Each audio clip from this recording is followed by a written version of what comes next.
si ke mujt me arrit me jetu 3 vite vetëm 15 vjeçar? Ke bo hizmet vetes, ke bo buk vetes, ushim vetes, ke lagësh? Gjithçka, po. Gjitha vetë. Financiarisht na jep të shteti gjerman, na jep të mundësitë që të kishim për të ngrënë, por për të gatuar për gjithçka do t'i bëja vetë.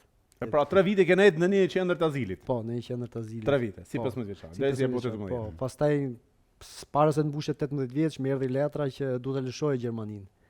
Edhe s'kisha mundësi tjetër, ato do më merrshin dhe më çosh do më ktheshin për në Shqipëri.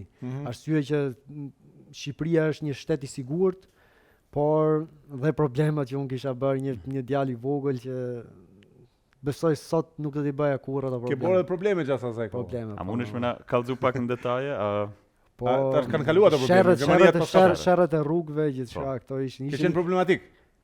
Kam qenë edhe djalë i mirë, por nëse më ngacmonte dikush, nëse më gucet dikush kështu i thon shqiptarët e Kosovës, gjak nxehtë. Aty jam shumë gjak nxehtë. Atëherë, Gelmend, që ta qartësojmë pak me shenjë se Gjermania të ka falë dhe na kena me të falë.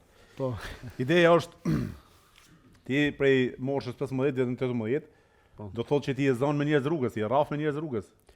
Nëse kishte raste që u bëshin sherrë dhe aty normal. Ke ndërhy. Po, kam ndërhy edhe unë nuk ngacmoj një njeri, po nëse mbi dikush më qaf, aty eksplodoj. Ke eksploduar domethënë. Okej, pastaj kur kanë bërë ata llogarinë e tyre gjerman, kanë thonë ky djali që ka pak problematik, po të kthejmë. Po. Por plani im nuk ishte ky njet, plani im ishte që unë të arrij diçka në jetë si jam edhe sot që kam arrit, falenderoj Zotin.